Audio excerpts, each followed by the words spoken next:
Warahmatullahi wabarakatuh. Selamat pagi menjelang siang buat seluruh masyarakat Oku Timur dimanapun Anda berada. Alhamdulillah, puji syukur terus mengantar kebersamaan kita dalam program spesial Mutiara Kolbu. Hari ini tambah iman, tambah amal. Para pendengar dimanapun Anda berada, di kesempatan hari ini kembali kami menemani kurang lebih 1 jam ke depan yang menghadirkan narasumber perwakilan dari Kementerian Agama Kabupaten Oku Timur, dan beliau sudah tidak asing lagi tentunya bersama kita, yaitu bersama Ustadz Susilo Utomo. Assalamualaikum Pak Ustadz. Waalaikumsalam warahmatullahi Mbak Yola. Bagaimana kabar hari ini? Alhamdulillah. Sehat walafiat. Sehat walafiat. Insya Allah usianya berkah selalu Pak Ya, Ustadz ya. amin. Amin. Baik, para pendengar dimanapun Anda berada, tentunya setiap edisi Jumat kami hadirkan spesial program pilihan yang insya Allah akan menambah ilmu pengetahuan kita sehingga kita terus bisa mendekatkan diri kepada Allah Subhanahu wa Ta'ala.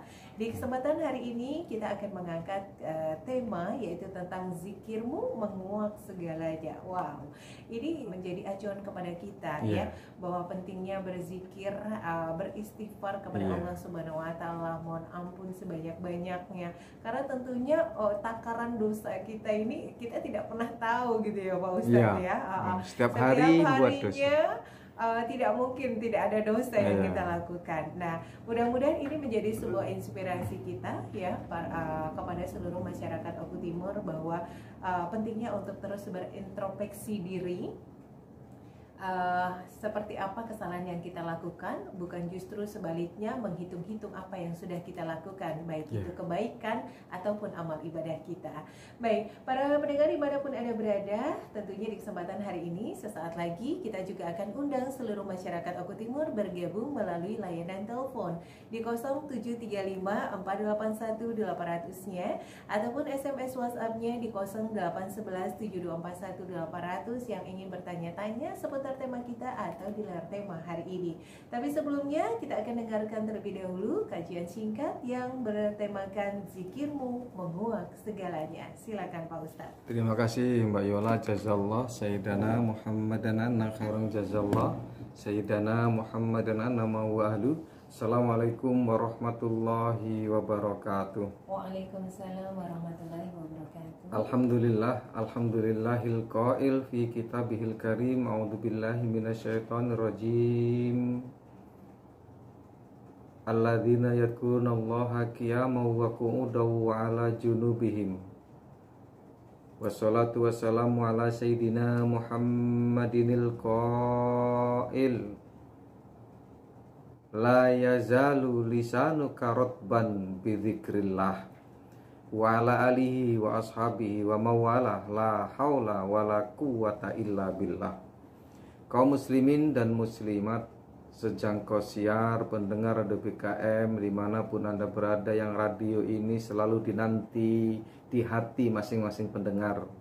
Ada sebuah ungkapan yel, kalau bisa dibilang satu suara berjuta telinga. Insya Allah berkah sampai akhir hayat kita menjemput kita. Baik pendengar DBKM dimanapun Anda berada, Mbak Yola dan kawan-kawan yang di studio, kita akan membahas sedikit tentang zikirmu menguak segalanya. Dulu ada seorang sahabat mengeluh kepada Rasulullah, "Ya Rasul, aku ini lemah ya Rasul, sementara amalan di dalam agama kita begitu banyak. Ada puasa, aku tidak bisa berpuasa kecuali hanya puasa Ramadan. Ada sholat malam, ada sholat yang lain yang sunnah-sunnah, aku tidak bisa melaksanakannya ya Rasul. Aku hanya bisa melaksanakan yang wajib-wajib saja. Ada amalan-amalan yang mengharuskan saya bangun malam untuk membaca Al-Quran, aku pun belum bisa melakukan secara banyak ya Rasul. Ausini ya Rasul, nasihati aku ya Rasul, bagaimana aku bisa mengejar ketertinggalanku itu." Kenapa? Karena saya melihat sahabat yang lain, kawan-kawanku yang lain begitu bersemangat mereka beribadah yang sunnah, sementara saya ada yang menghalangi dalam hidupku. Saya punya penyakit ya Rasul, saya punya sesuatu yang di badan ini, bila saya ajak untuk beribadah seperti kawan-kawan, seperti sahabat-sahabat yang lain, begitu enggan badan ini ya Rasul, karena ada sesuatu penyakit dalam jiwa saya, dalam badan saya. Apa kata Rasul? La yazalu lisanuka rotban bidzikrillah. Jadikan lisanmu, jadikan bibirmu terus basah. Jangan dibiarkan kering, terus berzikirlah kepada Allah. Maka engkau akan dapat mengejar ketertinggalan dalam ibadahmu. Masya Allah. Masya Allah. Jadi ternyata pendengar DBKM dimanapun Anda berada, sudah dari zaman dulu, zaman Rasul, sudah ada yang mengeluh tentang ketertinggalan ibadah. Dan itu ternyata seakan bisa dikejar dengan hanya berzikir. Apa sih beratnya zikir? Nggak ada yang berat. Kenapa? Di dalam surah Ali Imran ayat 191 Allah berfirman, alladzina yadhkurunallaha qiyaman wa qu'udan wa 'ala junubihim, yaitu mereka yang berzikir kepada Allah dalam keadaan berdiri, dalam keadaan duduk, dan dalam keadaan berbaring. Artinya ibadah yang satu ini yang dapat katakanlah mengejar ketertinggalan kita dalam beribadah yang mahdoh atau gairu mahdoh, itu bisa dilakukan dengan cara berdiri, bisa dilakukan dengan cara duduk, bisa dilakukan dengan cara berbaring. Sholat kalau kita ini normal, badan kita nggak sakit, nggak ada yang menghalangi apa gerakan pun di dalam sholat, maka kita nggak boleh duduk, Mbak.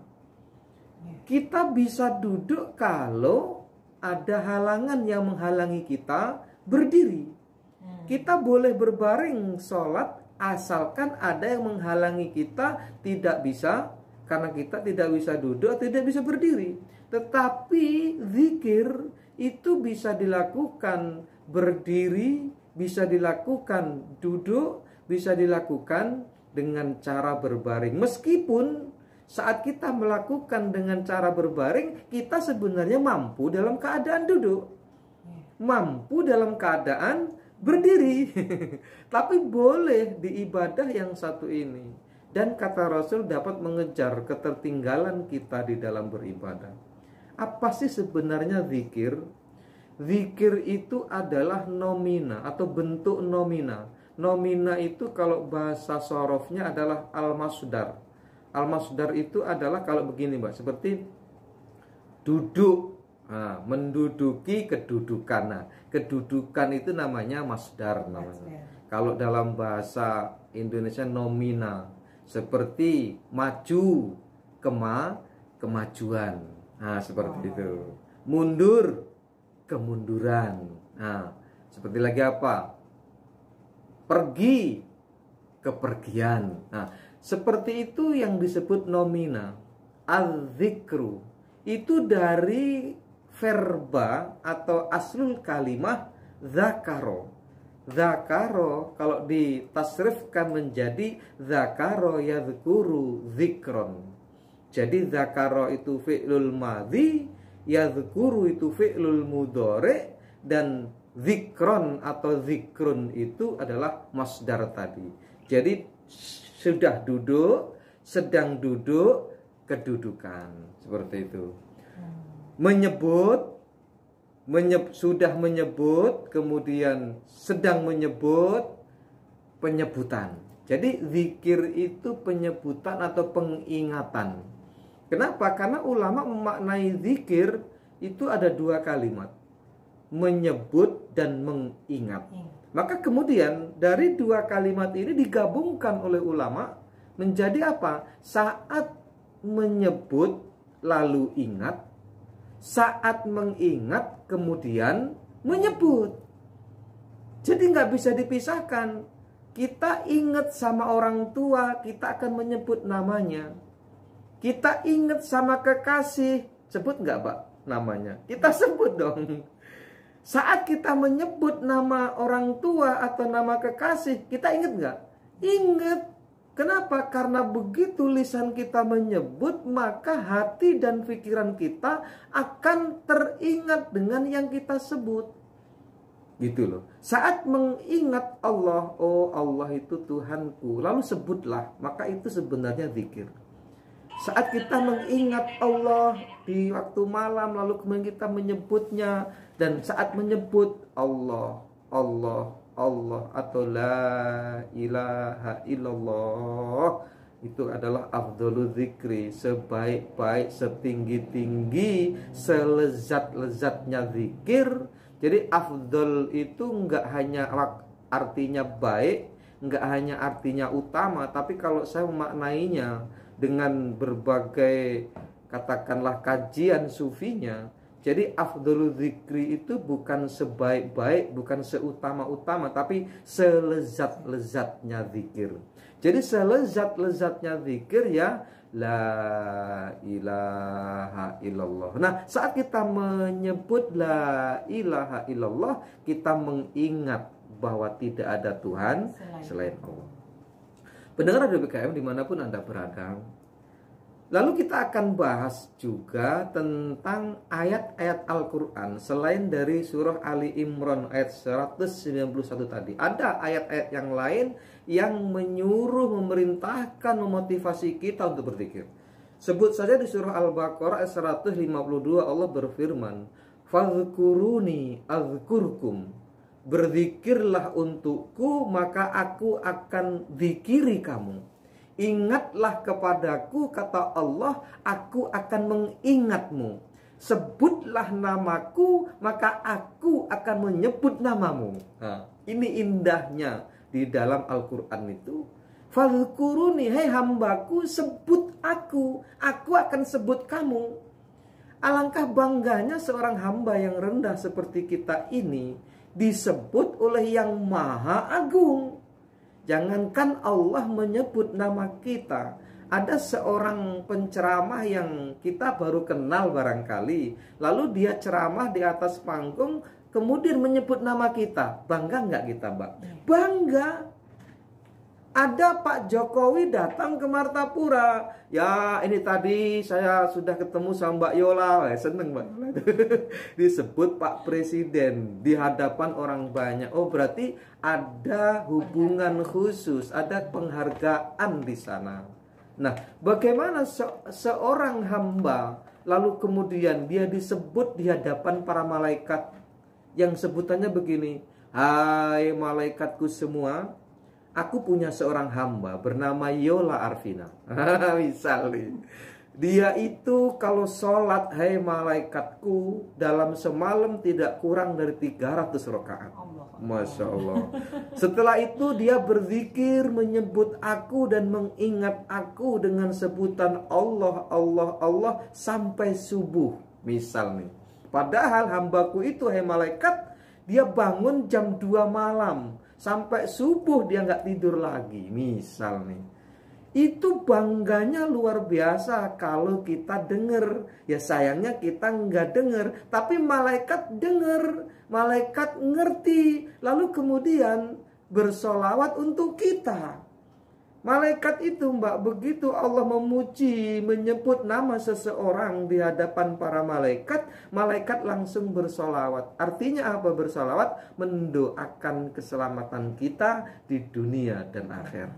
Ini yang penting. Lalu kita singkat. Di surah Ar-Ra'd ayat 28 Allah berfirman, "Alladzina amanu wa tatma'innu qulubuhum bidzikrillah." Yaitu mereka orang-orang yang beriman, yang hatinya tenang, dan ketenangan hatinya itu muncul bidzikrillah, dengan berzikir kepada Allah. Ala bidzikrillahi tatmainnul qulub. Hei, ingatlah bahwa hati itu bisa tenang dengan berzikir kepada Allah. Jelas lagi, jelas banget pendengar. Alladzina amanu wa tatmainnu qulubuhum, yaitu orang-orang yang beriman yang hatinya tenang. Tatmainnu itu tenang, hatinya tenang, bizikrillah. Dan ketenangan hati itu muncul dengan apa? Dengan berzikir kepada Allah. Ala bizikrillah tatmainnul qulub. Sesungguhnya ingatlah bahwa dengan berzikir kepada Allah maka hatimu akan menjadi tenang. Bayangkan, ini bukan hanya sekedar sugesti untuk kita berzikir. Allah sampai menurunkan ayatnya demikian. Hambaku, kalau kasarnya gini, kamu pengen tenang ya hidupmu? Hambaku, kalau hatimu pengen tentram, hatimu itu enggak, apa bahasanya itu, enggak takut. Kan gini Mbak ya, kadang kita ini dalam hidup bangun tidur itu ada rasa takut. Pernah nggak mengalami Mbak? Pernah mengalami kan? Bukan bangun tidur, tapi mau tidur. Pernah mengalami. Ya, Mbak mau tidur atau bangun tidur itu kita mengalami. Tapi sebenarnya kalau kita mau teliti, kayaknya nggak ada ini yang menyebabkan saya sedih, itu nggak ada. Tapi kenapa ya hari ini sedih gitu?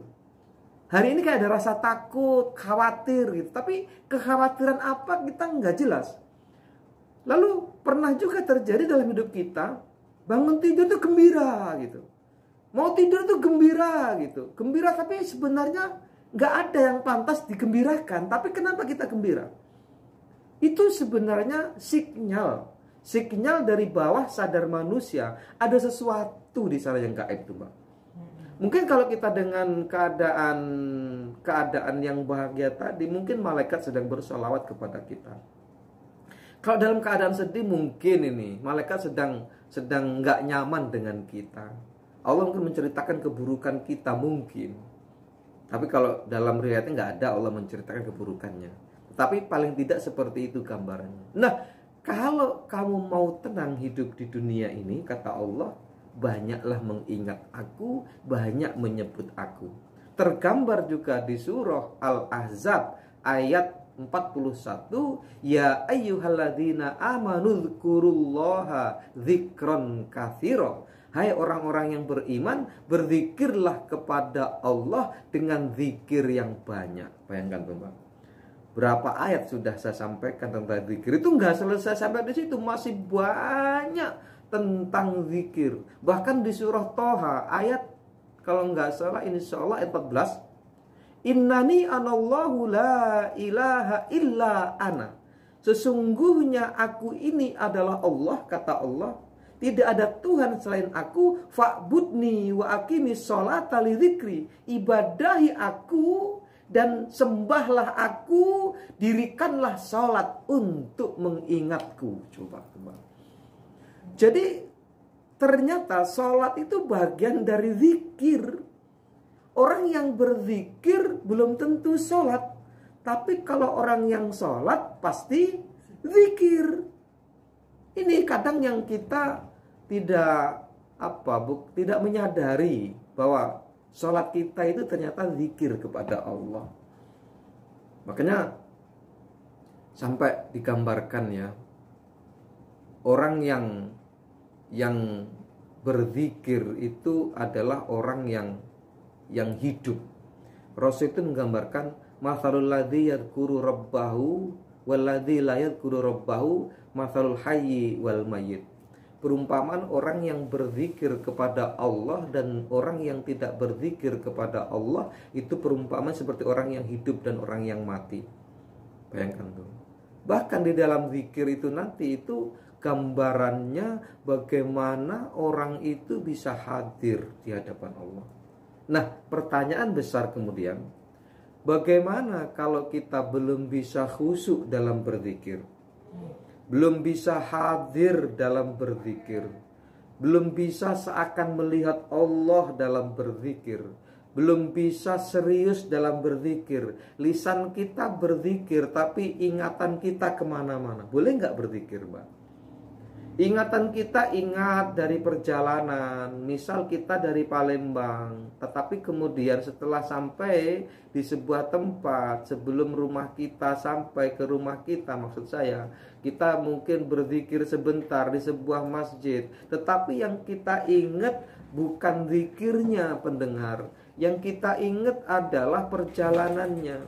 Atau mungkin karena kesibukan dunia ini, kesibukan dalam rumah tangga, kesibukan mengurus anak, kesibukan mengurus bisnis, hingga kita berzikir itu nggak bisa khusyuk. Ingat dengan bisnis, la ilaha illallah, la ilaha illallah, tapi ingat bisnis, la ilaha illallah, ingat suami, la ilaha illallah, ingat anak, la ilaha illallah, ingat jualan, la ilaha illallah, ingat ayam, dan lain sebagainya. Bisakah kita berzikir padahal sebenarnya hati kita belayang? Bolehkah kita berzikir padahal pikiran kita entah kemana? Kan sering itu Mbak, bahkan memang begitu tingkatan manusia. Ternyata sudah ada dalam kitab Al-Hikam karya Ibnu Athaillah.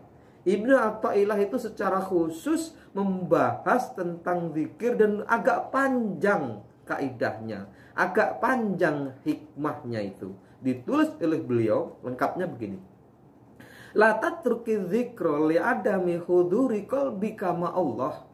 Jangan pernah engkau tinggalkan zikir meskipun engkau tidak bisa hadir di hadapan Allah. Maksudnya tidak bisa khusyuk tadi. Masih belayang pikirannya. Masih memikirkan yang lain. Masih memikirkan bukan yang dizikiri. Bahkan mungkin kita lupa kalau kita sedang berzikir. Saking banyaknya masalah. Begitu juga pendengar saat kita sholat. Begitu Allahu Akbar, justru semua urusan dunia ingat. Pada waktu belum sholat kita nggak ingat. Begitu Allahu Akbar, ingat semua. Sama juga itu. Apa iya kita langsung, saya nggak mau sholat karena saya belum bisa khusyuk. Saya nggak mau zikir karena saya belum khusyuk. Tidak. La tatruki dzikra. Jangan pernah engkau tinggalkan zikir karena alasan engkau belum bisa hadir. Kenapa? Li'anna ghaflataka an wujudi dzikrihi asyaddu min ghaflatika fi wujudi dzikrihi, kata Ibnu Athaillah. Sesungguhnya ketidakzikiranmu, lalaimu kamu tidak berzikir itu lebih parah. Itu lebih buruk, itu lebih jelek dibandingkan lalaimu tapi kamu masih berzikir. Artinya zikirmu yang lalai, zikirmu yang gak khusyuk itu lebih baik dibandingkan dengan tidak zikirmu. Kenapa? Karena engkau terus meninggalkan zikir karena alasan engkau tidak bisa khusyuk. Bayangkan tuh. Jadi ternyata Ibnu Athaillah ini menekankan jangan pernah tinggalkan zikir karena alasan tidak bisa khusyuk. Kenapa? Karena kalau begitu akhirnya kamu tidak berzikir. Tidak berzikirmu karena lalai itu akan menjadikan buruk hidupmu dibandingkan dengan lalaimu tapi tetap berzikir. La ilaha illallah, la ilaha illallah, Allah Allah. Tapi lalai nggak apa-apa. Lakukan terus, lakukan terus. Kenapa? Di tulisan itu saja disebutkan. Fa'asa an yarfa'aka min dzikrin ma'awujudi ghaflatin ila dzikrin ma'awujudi yaqdhatin. Semoga Allah mengangkat derajatmu dari zikir yang lalai tadi dan kepada suasana zikir yang sadar. Yaqdhah itu artinya sadar, pendengar. Artinya apa? Saat kita terus berzikir meskipun kita dalam keadaan lalai tidak bisa khusyuk, semoga Allah nanti merubah suasana zikir kita yang ngawur tadi, yang gak inget sama Allah, yang gak inget sama yang kita zikiri, inget kepada dunia, itu kepada zikir yang sadar minimal. Maksudnya zikir sadar itu bagaimana? Zikir yang saya sedang berzikir, minimal itu. Saya sedang berzikir. Saya sedang berzikir. Nah, wa min dzikrin ma'wujudi yaqdhatin ila dzikrin ma'wujudi hudurin. Dari zikir yang awalnya hanya sadar, semoga Allah akan mengangkat derajat zikir yang sekedar sadar dia berzikir kepada zikir yang hudur. Zikir yang hudur itu adalah zikir yang merasa hadir di hadapan Allah. Jadi pertama dari apa tadi? Zikir yang lalai. Masuk zikir yang sadar, masuk zikir yang hadir. Nah, wa min dzikrin ma'wujudi hudurin ila dzikrin ma'a ghaibatin amma siwal madhkur. Ini yang paling dasar. Tertinggi dari zikir adalah apa? keadaan dari zikir yang hudur, merasa hadir di hadapan Allah. Di situ ada ihsan, anta'budallah ka'annaka tara fa illam takun tara fa innahu yaraka. Engkau beribadah kepada Allah seakan engkau melihat Allah, dan bila rasa itu belum muncul, yakinlah bahwa Allah melihat engkau. Itu berarti seakan adalah kita zikir yang hadir di hadapan Allah. Nah, kepada zikir ma'a ghaibatin amma siwal madhkur, semoga dari zikir yang merasa hadir di hadapan Allah tadi kepada suasana zikir yang ghaibah. Zikir yang ghaibah adalah zikir yang fana. Zikir yang fana itu maksudnya apa? Amma siwal madhkur, dia tidak ingat siapa-siapa kecuali yang diingat, yang dizikiri. Bahkan dia nggak ingat siapa dirinya. Oh, itu Mbak. Apa ada derajat ini? Ada, banyak. Siapa? Ali bin Abi Thalib. Ali bin Abi Thalib itu ketika kena panah, Mbak, dari punggungnya ada 5, itu nggak boleh dicabut, Mbak. Kenapa nggak boleh dicabut? Kenapa, Mbak? Karena dia mungkin ingin tetap berserah diri sama Allah. Enggak. Dia mau sholat 2 rakaat. Kata dia bilang sama sahabatnya, nanti kalau saya sudah sholat, pas dalam keadaan di tengah sholat, cabutlah. Kenapa kok dia mengatakan cabutlah? Karena dia nggak merasakan sakit. Kenapa? Karena dia sudah ghaibah, sudah fana. Dia tidak ingat lagi sama dirinya, tidak ingat lagi dengan sakit, tidak ingat lagi dengan matanya, tidak ingat lagi dengan sakitnya, tidak ingat lagi dengan lukanya, tidak ingat lagi dengan panah itu. Dia hanya fokus kepada Allah Subhanahu wa taala, dan saat dicabut itu tidak kerasa lagi, Mbak.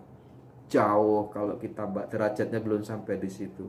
Jadi Ibnu Athaillah ini berusaha memahamkan kepada kita bagaimana kita bisa zikir ghaibah ini. Dan yang ngomong juga belum bisa, Mbak. Baru bisa ngomong. Ya mungkin dengan bisa ngomong ini nanti diarahkan, dituntun oleh Allah sampai kepada derajat itu, Mbak. Paling kalau saya ini baru sadar lah, baru yakedoh. Zikir yakedoh itu zikirnya saya sedang zikir itu. Kalau yang ingat yang lain itu sudah bisa difokuskan lah. Seperti itu.